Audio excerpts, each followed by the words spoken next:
Jujur, Roni telah memberikan keterangan kepada penyidik.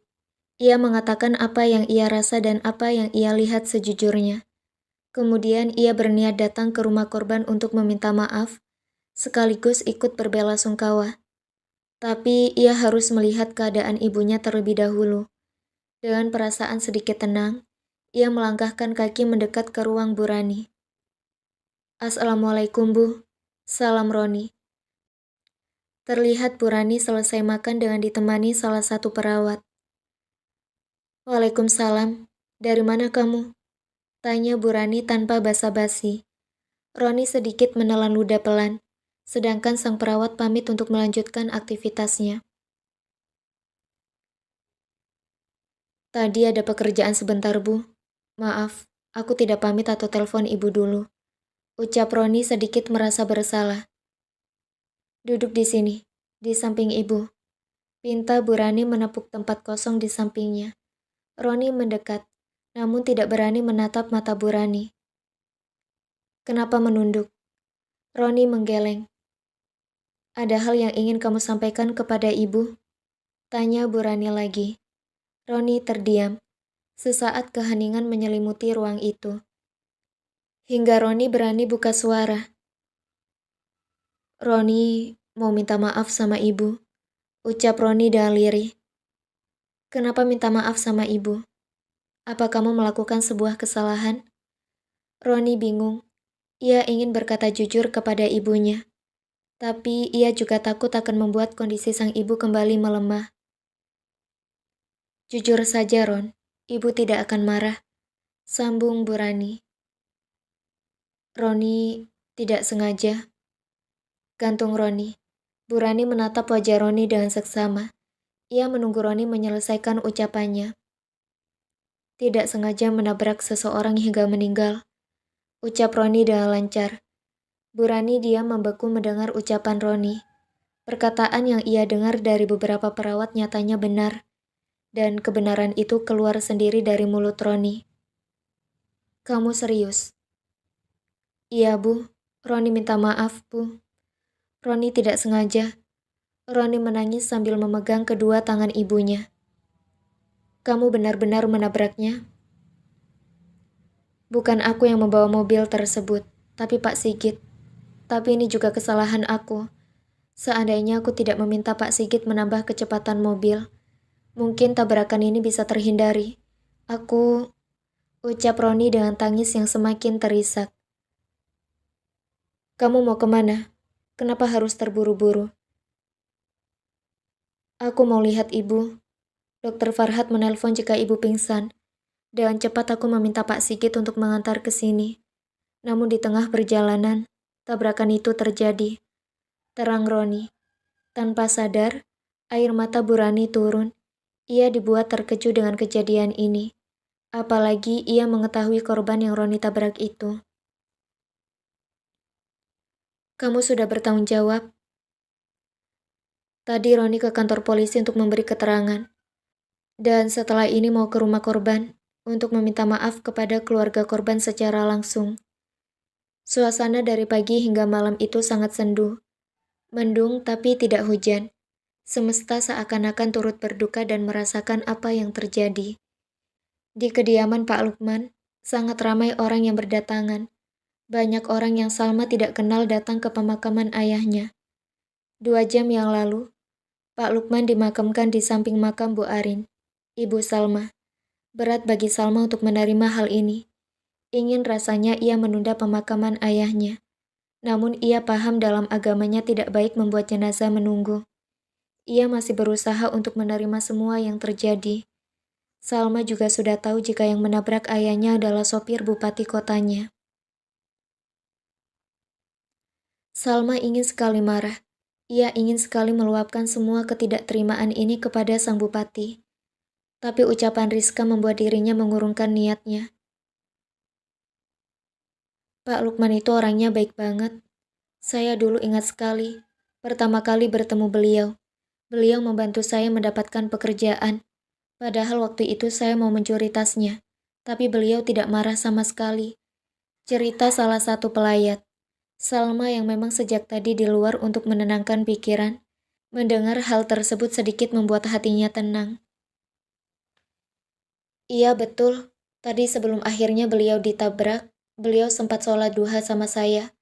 Dan entah mengapa, wajahnya berseri sekali seperti siap menerima sesuatu. Dan ternyata tidak lama kemudian, beliau dipanggil oleh sang holik, sahut yang lainnya. Air mata Salma menetes lagi. Hatinya sekarang antara senang dan sedih. Sedih karena ayahnya meninggal tanpa berpamitan dan senang karena banyak kebaikan yang ayahnya bawa untuk menghadap kepada Allah. Permintaan maaf. Dari kejauhan, beberapa mobil saling beriringan hingga berhenti di kediaman Pak Lukman. Para pelayat sontak berdiri dan melihat siapa yang datang. Sosok laki-laki jangkung bersama seorang perempuan parubaya keluar dari salah satu mobil dan diikuti beberapa orang laki-laki. Salma menajamkan penglihatannya lagi untuk melihat siapa yang datang. Assalamualaikum. Salam mereka. Om Usman, kakak kandung dari Pak Lukman keluar ketika melihat siapa yang datang. Waalaikumsalam. Silakan masuk, Bu. Mas. Ucap Om Usman mempersilakan mereka masuk. Salma tidak bergeming. Hatinya masih dikuasai amarah. Maksud kedatangan kami ke sini, kami ingin meminta maaf sebesar-besarnya atas kejadian ini. Ucap Burani mengawali. Om Usman menghela nafas pelan. Sebentar dulu ya, Bu. Mas Adnan, tolong panggilkan Salma. Minta dia untuk masuk. Pinta Om Usman kepada anak pertamanya. Adnan mengangguk, lalu menyusul keberadaan Salma. Dek, masuk dulu. Dipanggil sama Om Usman. Suruh Adnan. Ada apa? Sudah masuk aja. Tidak usah banyak tanya. Adnan menarik tangan Salma tanpa permisi, sedang Salma hanya bisa menurut. Salma berusaha menahan emosi ketika ia berhadapan dengan sang bupati. Roni yang melihat kedatangan Salma membuat perasaannya semakin bersalah. Ini anaknya Pak Lukman yang kedua ya? Tanya Burani. Iya Bu, namanya Salma. Jawab Tante Ria. Burani tersenyum menatap wajah Salma. Sedang Salma berusaha tersenyum meski berat. Roni tidak berani menatap wajah itu. Baik Burani. Kedua anak dari almarhum sudah berada di sini. Dan saya perwakilan keluarga mempersilakan Burani atau Mas Roni untuk berbicara. Ujar Om Usman dengan sopan. Burani menepuk pelan paha Roni. Roni sedikit tersentak. Bicaralah, katakan semuanya dan bertanggung jawablah. Pinta Burani dengan tegas. Saya Roni meminta maaf kepada pihak keluarga Pak Lukman, terutama kepada kedua putrinya yang ditinggalkan. Mungkin permintaan maaf saya ini tidak akan cukup untuk mengembalikan keadaan ini. Tapi saya benar-benar merasa bersalah atas kecelakaan ini. Mungkin jika saat itu saya tidak meminta sopir saya untuk menambah kecepatan mobil, kecelakaan itu tidak akan terjadi, dan saya akan bertanggung jawab dengan semua ini. Ucap Roni dengan mantap. Semua terdiam mendengar ucapan Roni, sedang Salma menatap tajam Roni. Roni yang merasa ditatap sedikit gugup. Untuk pertama kalinya, ia gugup bukan karena tatapan suka, melainkan tatapan kebencian. Baik, saya selaku perwakilan keluarga mencoba mengikhlaskan kejadian ini. Tapi jika boleh jujur, kejadian ini benar-benar membuat kami terkejut sekaligus sedih. Tidak ada persiapan sama sekali. Terima kasih untuk Mas Roni karena telah bersedia datang kemari untuk meminta maaf secara langsung dan mau bertanggung jawab. Untuk pertanggungjawabannya kami serahkan kepada kedua putrinya, Rizka dan Salma. Jawab Om Usman mencoba menerima takdir yang telah terjadi. Pertanggungjawaban apa yang Anda maksud? Tanya Salma dengan tatapan dingin. Apapun itu akan saya pertanggungjawabkan, jawab Roni. Kalau saya minta kasus ini harus naik ke meja hijau, dengan Anda yang menjadi jaminan, apakah Anda siap masuk penjara? Pertanyaan Salma membuat semua yang ada di ruang tersebut menatap tak percaya. Tidak terkecuali Roni. Roni langsung menatap wajah Salma. Ia tidak percaya jika perempuan di hadapannya akan melontarkan kalimat tersebut. Salma, jangan seperti itu. Kecelakaan ini murni karena ketidaksengajaan, tegur Om Usman. Tidak sengaja ataupun sengaja, tapi dia sudah mengambil ayahku, Om. Karena dia ayahku meninggal. Karena perintah dia aku harus kehilangan ayah. Salma mulai menangis lagi. Ia mengeluarkan semua unek-unek dalam hatinya. Roni berusaha untuk tidak terbawa emosi. Ia mencoba memahami perasaan Salma. Coba kalian bayangkan jadi Salma. 2 bulan lalu ibu meninggal dan sekarang ayah. Itu bukanlah hal yang mudah. Apalagi tadi pagi, ayah masih baik-baik saja. Masih bercanda sama Salma. Sama bapak-bapak di depan.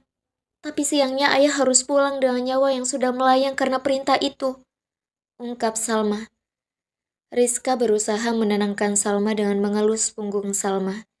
Ia pun merasa tidak terima dengan kejadian ini.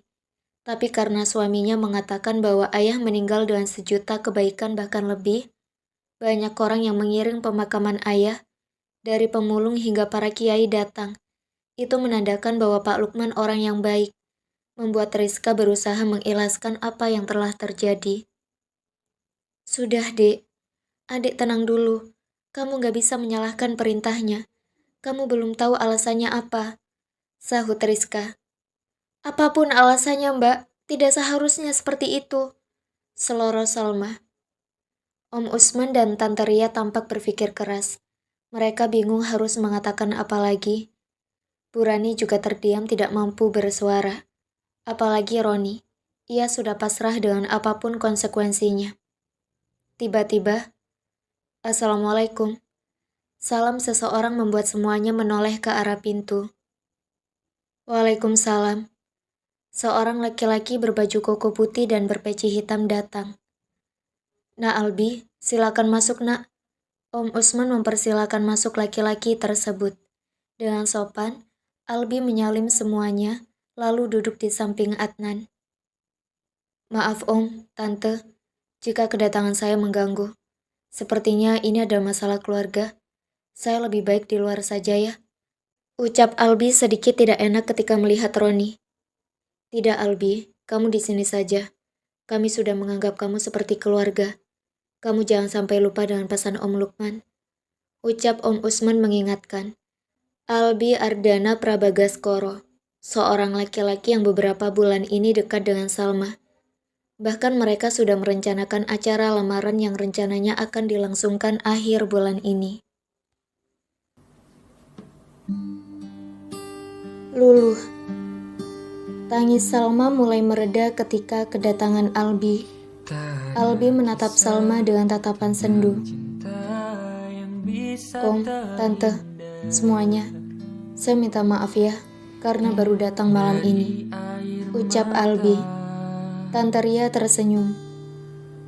Tidak apa-apa nak Albi, kami paham. Tapi Tante boleh minta tolong? Boleh Tante. Ikut Tante sebentar yuk, ajak Tante Ria. Tante Ria menjelaskan semua yang terjadi. Jadi Tante minta tolong, kamu beri pengertian kepada Salma ya. Tante yakin Salma akan menurut sama kamu. Mohon Tante Ria. Albi menghembuskan nafas pelan. Baik Tante, saya akan melakukan yang terbaik. Tapi saya tidak janji. Iya nak. Kemudian Tante Ria masuk kembali ke rumah. Salma, keluar dulu sama Mas Albi. Kamu tenangkan dulu pikiranmu. Suruh Tante Ria. Tanpa protes Salma melangkahkan kakinya menyusul Albi. Maaf ya Bu Rani, kami minta maaf atas perilaku Salma. Ucap Tante Ria tak enak hati. Tidak Bu. Saya sangat memaklumi. Kami yang seharusnya meminta maaf, bukan kalian. Apa yang dikatakan Salma itu benar. Kami yang salah. Sekali lagi kami minta maaf. Kalau memang masalah ini harus naik ke meja hijau, kami siap menerimanya. Lanjut Bu Rani membuat semuanya terkejut. Tidak Bu, saya yakin Salma tidak akan menaikkan kasus ini, sahut Rizka. Albi mengajak Salma duduk di taman samping rumah. Malam yang masih sendu, hanya angin pelan yang menemani tenangnya hari itu. Gimana harimu? Tanya Albi membuka suara. Pertanyaan macam apa itu? Herdik Salma. Kenapa sih emosi terus?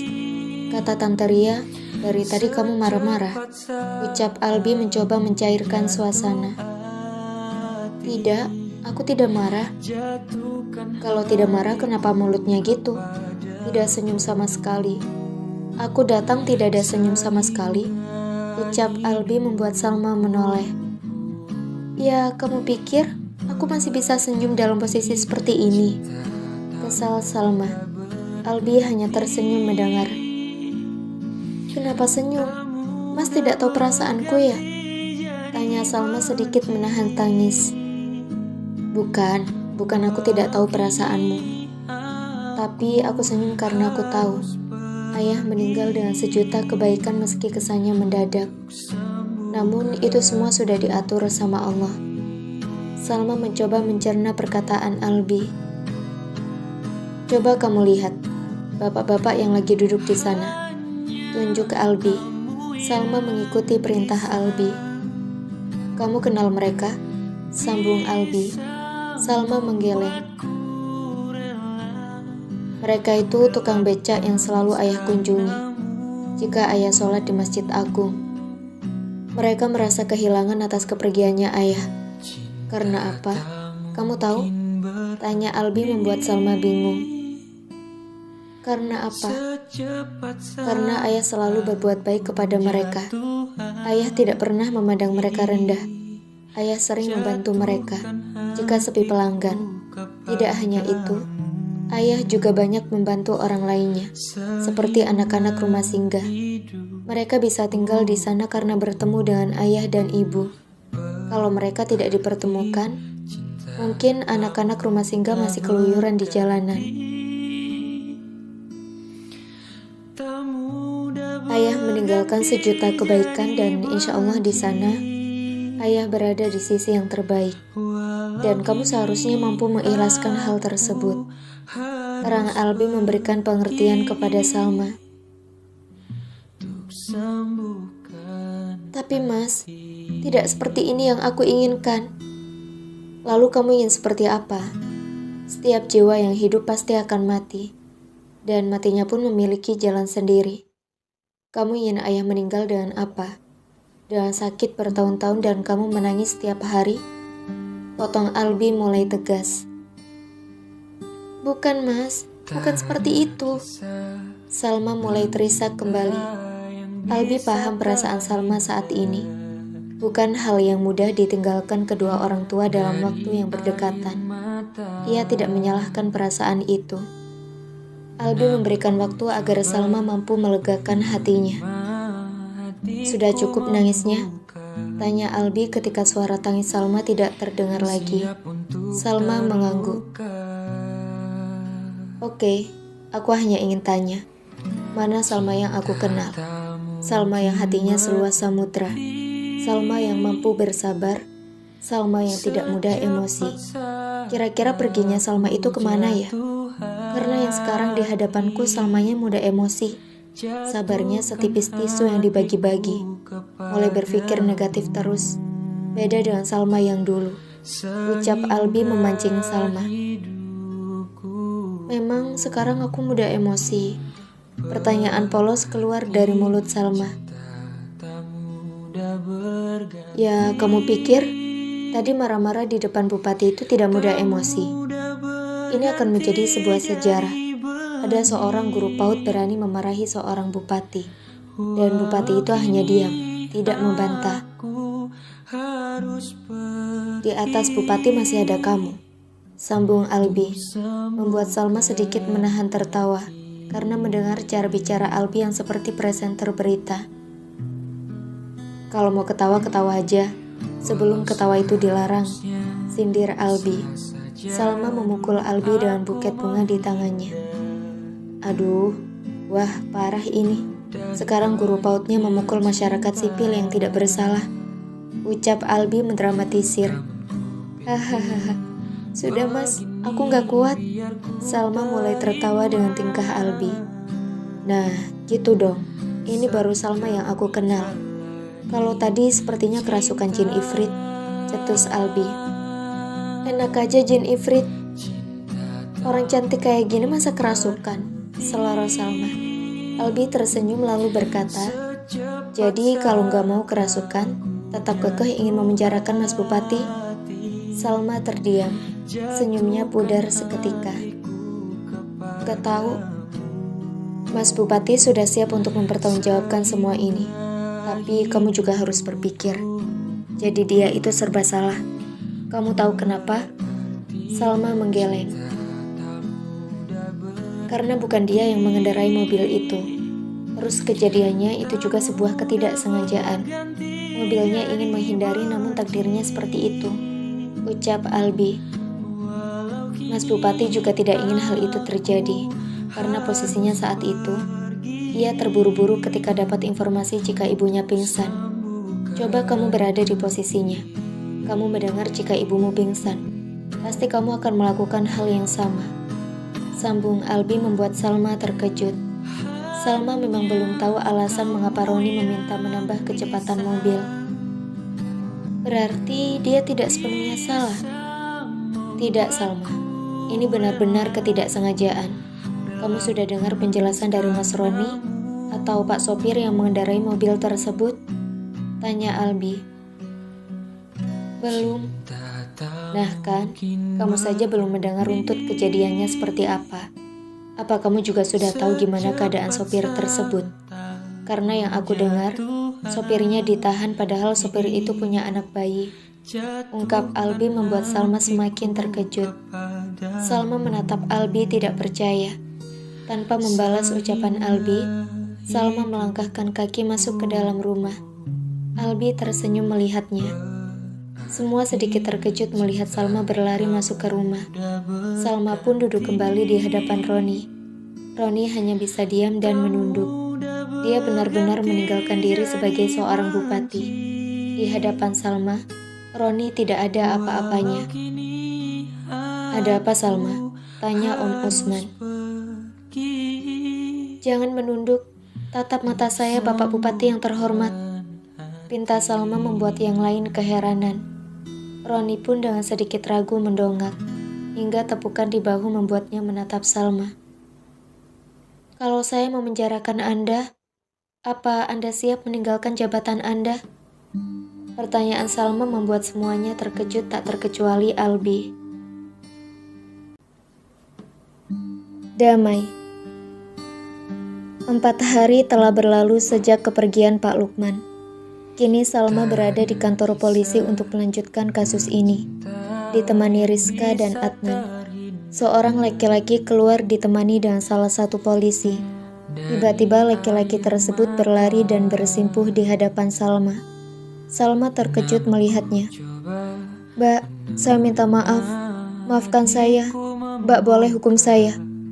Ucap Pak Sigit dengan tangisnya yang sudah pecah. Tidak Pak, Pak Sigit berdiri dulu. Jangan seperti ini. Ini tidak baik. Salma membantu Pak Sigit berdiri. Tapi Mbak, mari duduk di sebelah sana, ajak Salma. Mereka duduk saling berhadapan. Salma menarik nafas pelan. Saya minta maaf Mbak, ucap Pak Sigit sembari menunduk. Jujur, bagi saya ini semua adalah mimpi dan masih menjadi harapan saya jika ayah saya masih hidup. Mungkin Pak Sigit mengerti perasaan saya. Dan sebagai seorang anak, ini tidak mudah.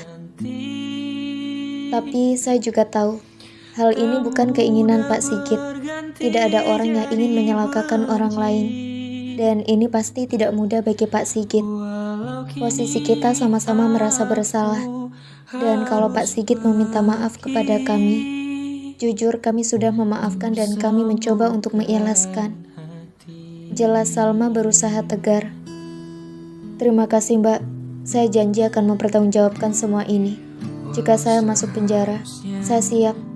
Ucapan Pak Sigit membuat Salma sedikit tertegun hingga kedatangan seseorang memecah kefokusan Salma. Mas Roni, panggil Pak Sigit. Ronilah yang datang. Ia langsung duduk menghadap kepada Salma. Salma sempat menatap Roni sekilas, lalu kembali fokus menatap Pak Sigit. Maaf, saya baru kesini. Sebab tadi ada rapat sebentar, ucap Roni kepada semuanya. Tidak apa-apa mas, kami juga baru sampai, jawab Adnan.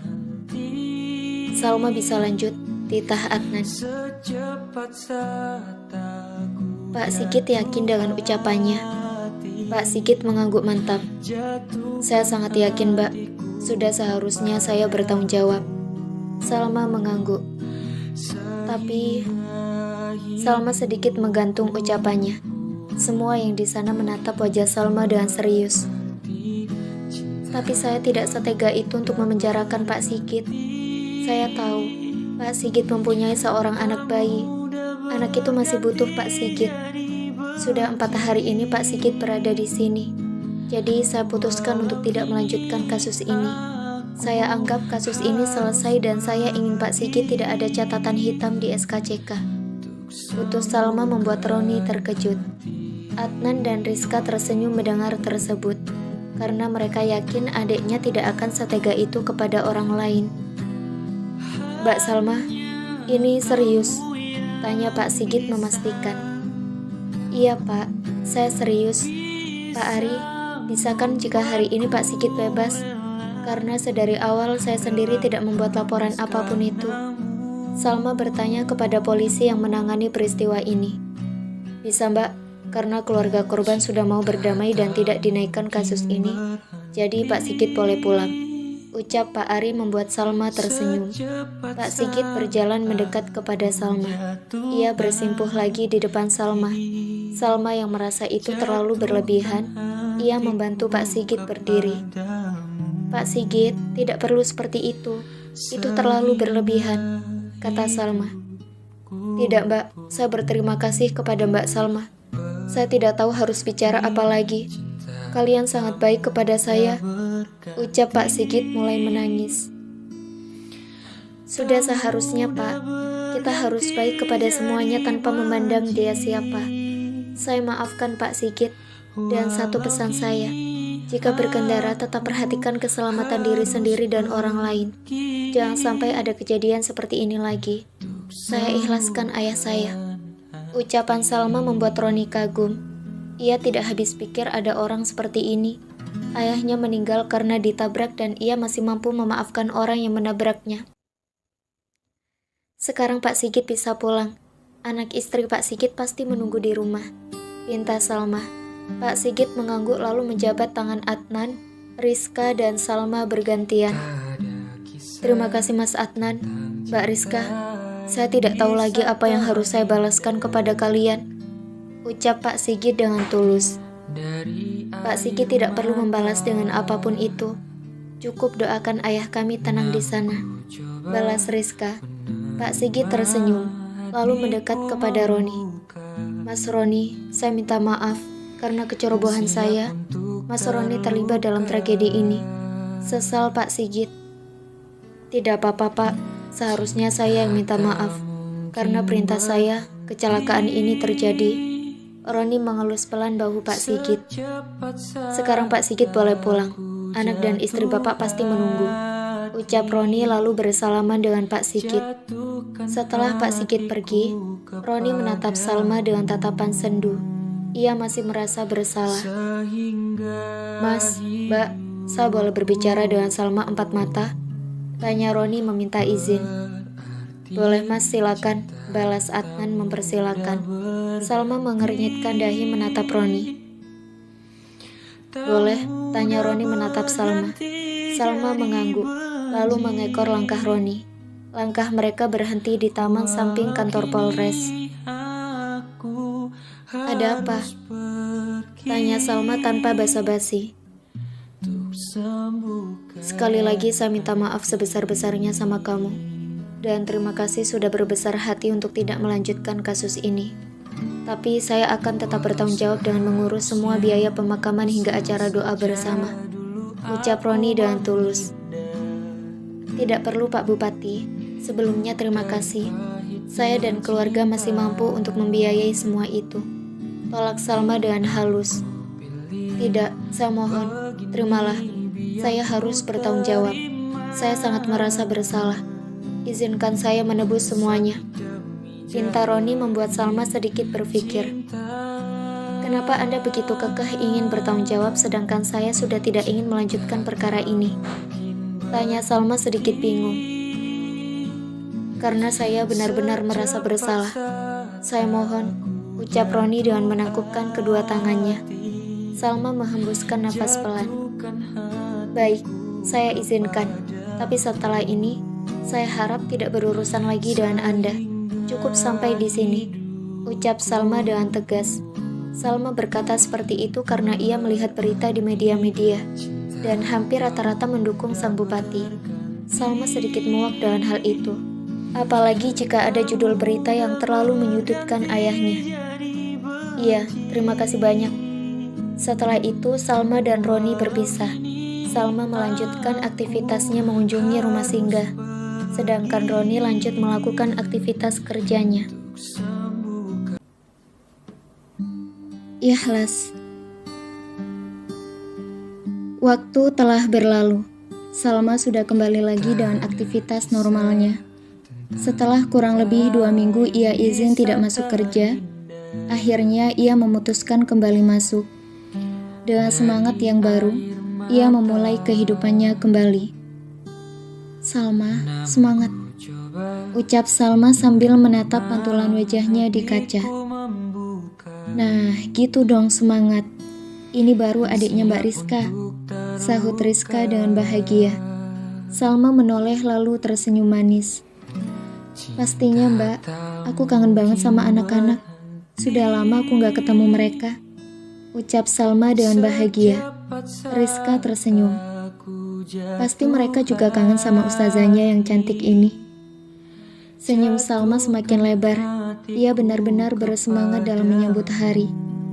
Ya sudah, aku pamit berangkat dulu, pamit Salma sambil mencium tangan Rizka. Iya, hati-hati di jalan. Dengan mengendarai sepeda motor kesayangannya, Salma membelah keramaian kota tersebut di pagi hari. Kurang lebih 15 menit, sampailah Salma di tempat kerjanya yang penuh dengan kebahagiaan. Masya Allah, Ustazah Salma, pakik Mbak Yati ketika melihat kedatangan Salma. Iya Mbak Yati, gimana kabarnya? Balas Salma. Alhamdulillah baik Us. Salma tersenyum. Dari kejauhan seorang anak berteriak. Ustazah Salma, teriak anak tersebut. Arka, Masya Allah, Ustazah sudah lama tidak bertemu sama kamu, sambut Salma dengan bahagia sambil menyamakan tingginya Arka. Arka tersenyum polos, lalu memeluk tubuh Salma dengan tulus. Salma pun membalasnya.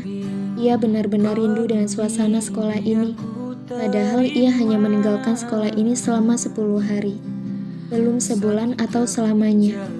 Setelah itu, Salma melangkahkan kaki masuk ke dalam kantor untuk meletakkan tasnya. Ustazah Salma, sudah masuk? Tanya Ustazah Ida melihat keberadaan Salma. Salma mengangguk. Iya Us. Gimana Us, kabarnya gimana? Sahut Ustazah Ana. Alhamdulillah baik Us. Setelah meletakkan tasnya, Salma kembali menyusul Arka lalu pergi ke kelasnya. Di pagi itu, kegiatan Salma diawali dengan mendengarkan cerita anak-anak dan mengaji privat. Ustazah Salma sudah masuk? Tanya gadis kecil bermata sipit. Iya, Alhamdulillah. Gimana kalian? Hari ini senang? Bahagia? Happy? Tanya Salma kepada semuanya. Bahagia Us, happy Us, sahut mereka dengan riuh. Salma tersenyum mendengarnya. Karena jam sudah menunjukkan pukul 8 pagi, ini saatnya anak-anak bermain di luar kelas. Di luar mereka akan melakukan kegiatan circle time atau membuat lingkaran bersama teman-teman kelas lainnya. Kali ini Salma yang memimpin kegiatan tersebut. "Ayo, teman-teman, saatnya kita membuat lingkaran yang besar," seru Salma membuat anak-anak menghampiri dan melakukan apa yang Salma minta. Ustazah Salma akan memompa lingkaran ini agar semakin besar. "Jus, jus, jus," kata Salma dengan semangat. Kurang lebih 30 menit bermain di luar, saatnya mereka masuk ke kelas dan memulai kegiatan sentranya. Mas Bupati," teriak warga menyambut kedatangan sang bupati. Mereka terlihat sangat antusias menunggu kedatangan Roni. Dengan menggunakan motor trail, Roni membelah jalan desa tersebut. Agendanya kali ini adalah meninjau lokasi banjir karena waktu akan memasuki musim penghujan. Sebagai kepala daerah, ia harus mengetahui bagaimana keadaan desa yang menjadi langganan banjir. Disambut oleh camat setempat, Roni langsung turun untuk melihat lokasi tersebut. "Jadi gorong-gorong ini ya Pak, yang jadi penyebabnya?" tanya Roni sambil melihat gorong-gorong bawah jalan yang penuh dengan sampah. "Iya Mas, jadi setiap hujan, apalagi hujannya deras, pasti banjir. Selain itu, di sebelah sana ada bendungan buatan. Awalnya bendungan itu dibuat agar bisa menghadang banjir. Tetapi ternyata masih belum kuat. Bendungannya terlalu rendah, sehingga jika intensitas hujan tinggi, bendungan itu jebol," terang Pak Suwandi. Roni mengangguk. "Sekarang kondisi bendungannya gimana Pak?" "Sekarang kondisi masih belum diperbaiki. Biasanya kami akan menutupnya dengan mengambil batu-batu besar, lalu kami buat seperti tembok. Tapi itu hanya menghalangi sedikit dan banjir masih terjadi." "Baik, jadi permasalahannya tentang bendungan di sana. Mas Rizal, tolong dicatat ya. Nanti ini akan menjadi evaluasi bersama. Lalu untuk gorong-gorong, saya minta kepada petugas kebersihan untuk membersihkan ini. Terus pinggir-pinggirnya itu juga dibersihkan," pinta Roni. "Siap Mas, nanti saya akan minta petugas untuk membersihkannya," jawab Pak Suwandi dengan tegas. Kemudian, Roni melanjutkan perjalanan ke lokasi berikutnya. Meskipun Tuban termasuk kota kecil, tapi permasalahan di kota ini cukup banyak. Setiap kali musim penghujan, beberapa kecamatan dan desa masih banyak mendapat langganan banjir. Sehingga ini menjadi PR penting bagi kepala daerah untuk menemukan solusinya. "Pak Bupati, berhenti dulu Pak," teriak seorang ibu-ibu dari kejauhan. Sontak Roni menghentikan laju sepeda motornya. "Iya Bu," sahut Roni lalu ia turun dan menghampiri ibu tersebut. "Ada apa Ibu? Kabarnya gimana?" "Alhamdulillah Pak Bupati, saya sehat. Saya senang sekali Pak Bupati mau datang ke desa kami. Dari dulu saya kepengen ketemu sama Bapak. Sekarang akhirnya kesampaian," ucap ibu tersebut sedikit terharu. Roni tersenyum. "Ibu namanya siapa?" "Nama saya Sumiati, biasanya dipanggil Bu Sum." "Baik Bu Sum. Bu Sum kenapa nangis?" tanya Roni ketika melihat Ibu Sumiati menangis. "Iya, saya senang ketemu sama Pak Bupati. Saya juga mau ngadu." Bu Sum menarik nafas pelan dan menjeda ucapannya. Roni mengajak Bu Sum untuk duduk di pos kamling dusun tersebut. "Duduk dulu Bu," ajak Roni. "Iya Pak, jadi saya mau ngadu kalau lampu di dusun ini banyak yang mati. Saya kalau mau ke musola bingung sering kebablas jalannya," ucap Bu Sum sedikit lucu membuat warga yang lain tertawa. Roni ikut tertawa kecil. "Jadi permasalahannya lampu jalannya mati. Terus kalau ibu mau ke musola sering gak tahu jalan, gitu ya Bu?" Bu Sum mengangguk semangat. "Iya Pak, terus itu juga sering ada anak-anak yang iseng buat pocong-pocongan, kan lampunya mati, dan itu mengganggu yang lain Pak," cerita Bu Sum sedikit menghibur Roni. Baik Bu, jadi saya harus kasih lampu jalan. Jalannya dibagusin lagi, supaya Bu Sum tidak kebablas dan tambah rajin ke musola," simpul Roni. "Iya Pak." Sekarang Bu Sum masih rajin ke musola? Sudah jarang, Pak. Loh, kok jarang? Gimana ini? Canda Roni. Iya, Pak, soalnya takut ada pocong-pocongan. Roni tertawa mendengar alasan tersebut. Ayo, siapa yang buat pocong-pocongan itu? Tanya Roni kepada semua warga. Itu Pak, mas-mas yang suka ngumpul di pos, sahut seorang anak berseragam SD dengan lantang. Iya mas, ada orangnya? Beberapa anak muda berlari ketika mendengar ucapan Roni. Loh, kok banyak yang lari? Wah, ini jangan-jangan yang buat. Ini harus ditindaklanjuti ini. Pak Dusun sepertinya harus segera melakukan tindakan ini. Siap mas, nanti saya akan kumpulkan anak-anak tadi untuk diberi arahan. Jawab Pak Dusun dengan tegas. Roni mengangguk. Sudah Bu Sum tidak usah takut lagi. Insya Allah paling lambat, bulan depan lampu jalan sudah ada di dusun ini. Tapi Bu Sum harus janji sama saya. Setelah ada lampu, Ibu harus semakin rajin ke musola. Siap Pak Bupati. Anak-anak saatnya pulang. Setelah makan siang, mereka satu persatu dijemput oleh orang tuanya. Kini hanya tinggal beberapa anak yang belum dijemput. Salah satunya gadis kecil bermata sipit. Namanya Arania Putri Cantika. Ustazah Salma, kemarin kemana? Kenapa tidak masuk sekolah? Tanya Ara. Salma tersenyum. Kemarin Ustazah Salma ada kepentingan keluarga, jadinya tidak bisa masuk. Sama, kemarin Ara juga tidak masuk, ucap Ara. Kenapa? Karena kata bunda, ayah Ara pergi ke surga, ucap Ara dengan gamblang. Dek, perasaan Salma campur aduk. Ia baru ingat jika gadis kecil di hadapannya ini juga baru kehilangan ayahnya karena kecelakaan. Salma berusaha tersenyum lagi. Oh ya? Berarti sekarang ayah Ara lagi di surga dong. Iya Us, nanti kapan-kapan Ara mau nyusul. Ucapan Ara membuat Salma menatap dengan sendu. Nyusul ayah ke surga? Iya, kata bunda, surga itu indah sekali. Nanti Ara bisa main sama ayah di sana. Ara pasti bahagia sekali, ucap Ara dengan semangat. Salma berusaha tersenyum lebar. Ia tahu betul anak usia 4 tahun ini belum mengerti sepenuhnya dengan apa yang terjadi. Ara mau peluk Ustazah, tawar Salma. Tanpa menjawab, gadis kecil ini memeluk Salma dengan erat.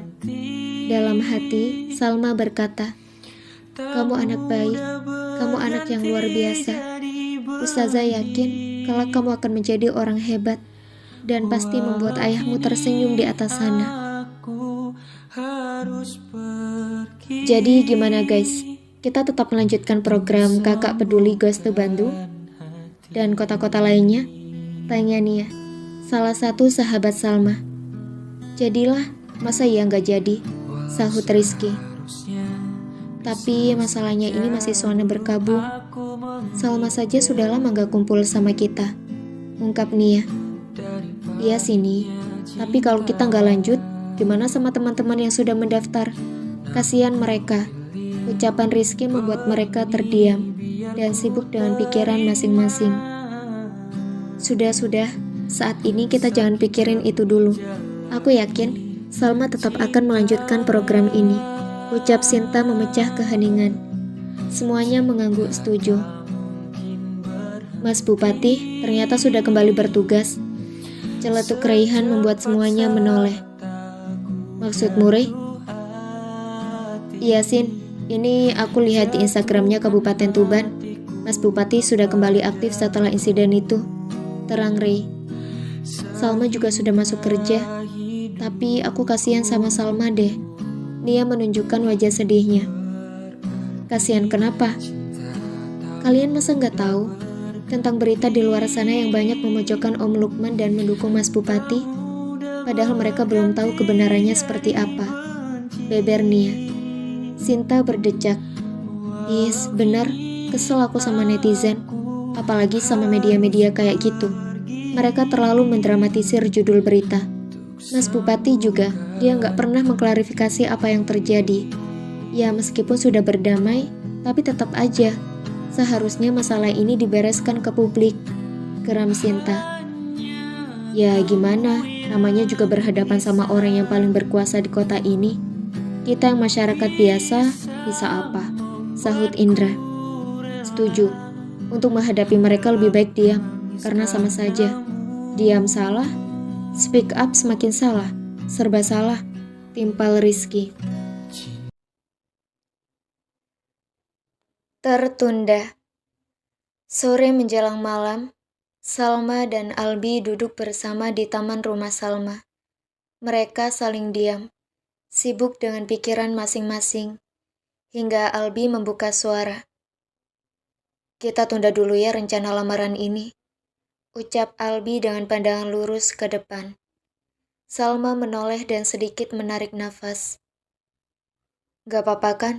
Tanya Albi. Salma tersenyum. Gak apa-apa mas, ini kan masih suasana berkabung. Aku tidak masalah. Albi tersenyum dan mengangguk. Albi menatap dalam mata Salma. Kenapa lihat aku seperti itu? Tanya Salma bingung. Gak apa-apa. Memangnya gak boleh? Gak boleh lah, kan belum halal. Albi menepuk dahinya. Oh iya, maaf ya. Salma hanya bisa geleng-geleng kepala melihat tingkah Albi. Dek, panggil Albi. Salma menoleh. Iya. Kalau seandainya kita tidak berjodoh, gimana ya? Tanya Albi sambil mengambil bunga mawar di hadapannya. Sontak Salma memukul lengan Albi dengan buku yang ia bawa. Aduh, kok dipukul sih? Keluh Albi. Pertanyaan macam apa itu? Seloroh Salma.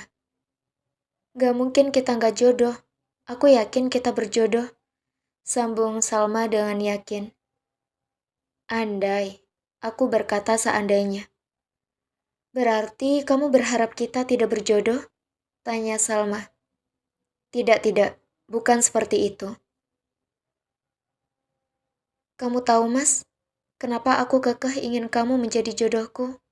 Potong Salma. Albi menggeleng. Salma menghela nafas pelan.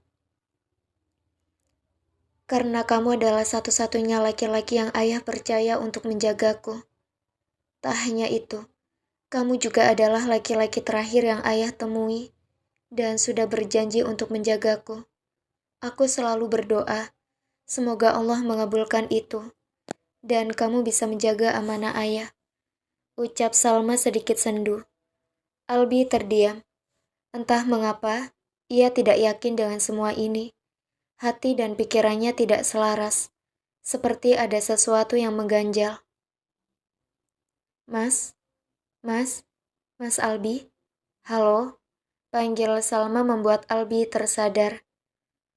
Kok melamun sih? Aku lagi ngomong sama kamu loh.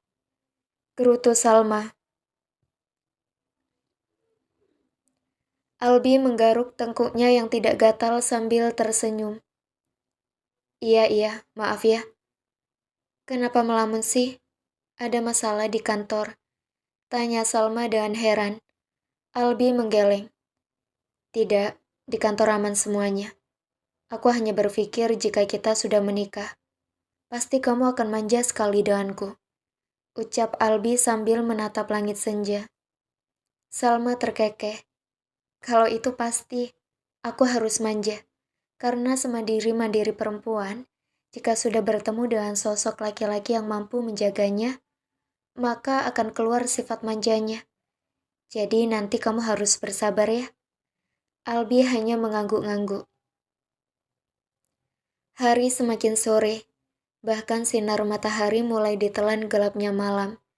Namun tidak membuat pemimpin muda ini berhenti melakukan aktivitasnya di ruang kerja. Banyak dokumen yang bertumpukan di atas mejanya, yang telah ia biarkan beberapa waktu lalu karena insiden tersebut. Kini Roni mulai tenang, apalagi sebelum kembali memulai aktivitasnya, Roni menyempatkan diri untuk berziarah ke makam Pak Lukman serta istrinya. Tangan Roni begitu lihai menandatangani satu persatu dokumen. Tak hanya itu, ia juga membuka buku catatan untuk melihat evaluasi semua permasalahan yang ada di kabupatennya. Tok, tok, tok. Ketukan pintu membuyarkan konsentrasi Roni.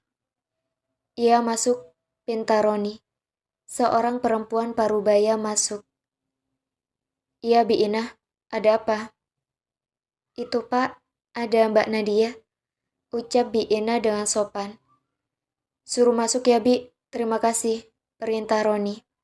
Bi Inah mengangguk, lalu segera melangkah keluar dari ruang tersebut. Tak lama, seorang perempuan berambut sebahu masuk ke ruang tersebut. Sudah sore, Ron.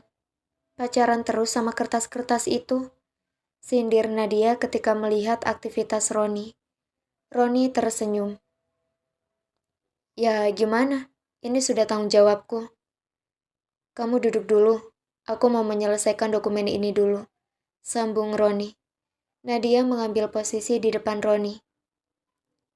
Aku mau ngomong sesuatu sama kamu, ucap Roni dengan mata yang masih fokus menatap kertas di hadapannya.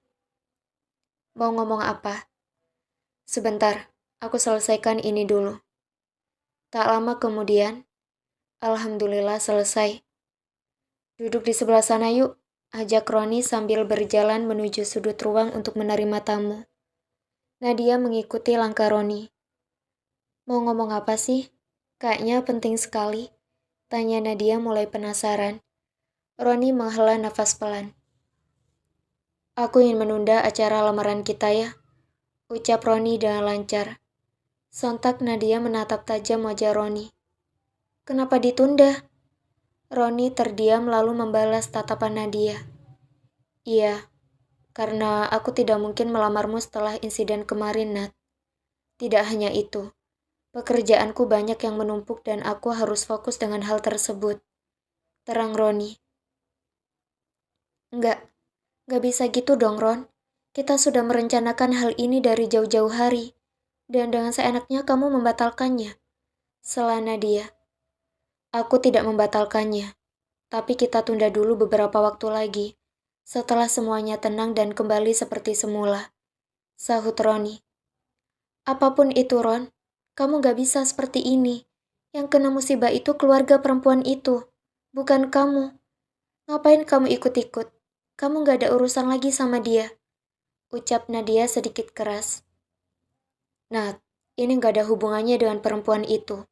Ini semua murni keinginanku. Saat ini bukan waktu yang tepat untuk melangsungkan acara kita.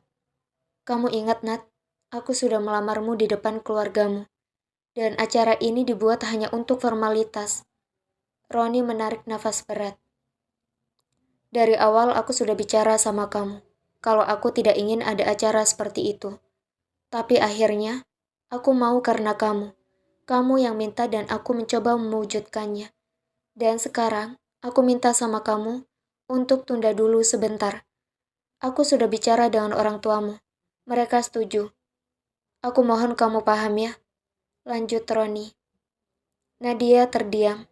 Air matanya sudah turun entah sejak kapan. Roni tidak tega, tapi ia harus melakukan ini. Nat, panggil Roni dengan lirih. Aku nggak mau, Ron. Roni membuang tatapannya. Ia bingung harus bicara apa lagi dengan perempuan di hadapannya ini. Terserah kamu, Nat. Intinya aku ingin menunda acara ini. Pungkas Roni. Nafas Nadia memburu. Dadanya terlihat naik turun tak stabil. Kamu egois, Ron, tuduh Nadia. Mata Roni menatap tajam Nadia. Kamu bilang aku egois? Iya, kamu adalah laki-laki egois yang pernah aku temui. Seloroh Nadia. Roni tertawa remeh. Iya, memang aku egois. Kenapa? Salah. Bukannya memang seperti itu? Tanpa menjawab, Nadia keluar meninggalkan ruang tersebut. Roni hanya diam. Ia tidak mencoba mengejar kekasihnya. Ia membiarkan karena ia tahu bahwa kekasihnya hanya merajuk untuk sementara waktu. Roni pun melanjutkan aktivitasnya kembali. Bi Ina yang melihat Nadia keluar dari ruang kerja bosnya pun mulai terheran-heran. Ada apa lagi dengan perempuan itu? Tanya Bi Ina heran.